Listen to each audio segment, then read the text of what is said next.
Syria's war is a mess. After 4 years, the conflict is divided between 4 different sides on the ground. Each side has different foreign backers, and those foreign backers don't even agree with one another about who they're fighting for or who they're fighting against.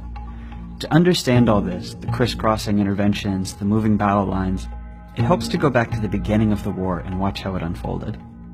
The first shots in Syria's war are fired in March of 2011 by Syrian dictator Bashar al-Assad against peaceful Arab Spring demonstrators.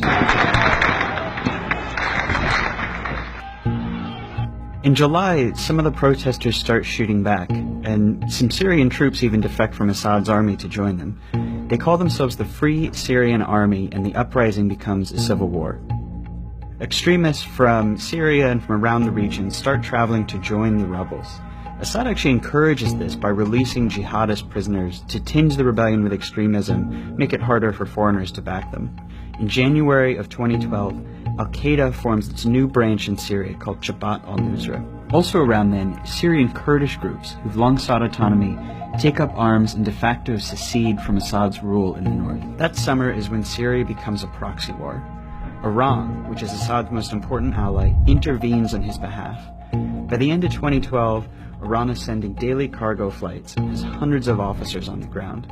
At the same time, the oil-rich Arab states on the Persian Gulf begin sending money and weapons to the rebels, mainly to counter Iran's influence and mainly through Turkey.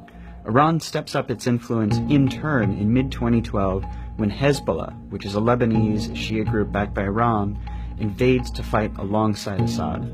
The Gulf states respond by sending even more money and weapons to rebels, Saudi Arabia really leading the effort at this point, and this time going a lot through Jordan, who also opposes Assad. And by 2013, the Middle East is divided between generally Sunni powers on one side supporting the rebels and Shias on the other side supporting Assad. That April, the Obama administration, horrified by Assad's atrocities, signs a secret order authorizing the CIA to train and equip Syrian rebels. But the program stalls out at first. At the same time, the US quietly urges the Arab Gulf states to stop funding extremists, but their requests go ignored. In August, Assad uses chemical weapons against civilians in the town of Ghouta. Men, women, children lying in rows, killed by poison gas. It is in the national security interests of the United States to respond to the Assad regime's use of chemical weapons through a targeted military strike. Russia proposed on Monday that Syria surrender control over its chemical weapons to the international community for its eventual dismantling to avoid a U.S. military strike. The U.S. ends up backing down, but the whole thing establishes Syria as a great powers dispute, with America against Assad and Russia backing him. Just weeks later, the first American training in arms through that CIA program finally reached Syrian rebels. The U.S. is now a participant in the Syrian war. In February of 2014, something happens that transforms the war.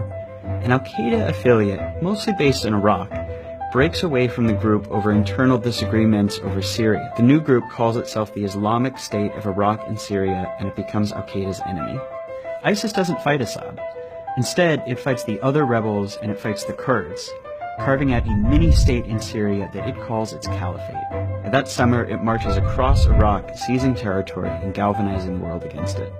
Then, in September, almost exactly 1 year after it almost bombed Assad in Syria, We're moving ahead with our campaign of airstrikes against these terrorists, and we're prepared to take action against ISIL in Syria as well.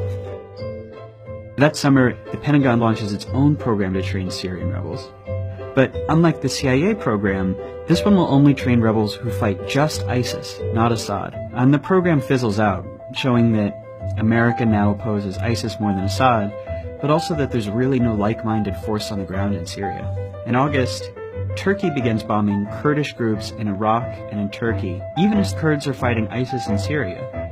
Turkey also doesn't bomb ISIS in Syria. All of this deepens tension with the US over this question of whether they need to treat Assad or ISIS the primary enemy, and creates a lot of confusion among the Kurds about where the US stands. Now, Assad has been losing ground all this time, to ISIS, to the rebels, and in September of 2015, Russia intervenes on his behalf.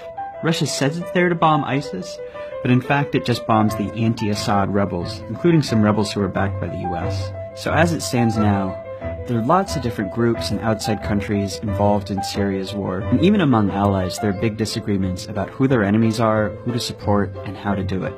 And those contradictions are a big part of why, for this war, there is just no end in sight.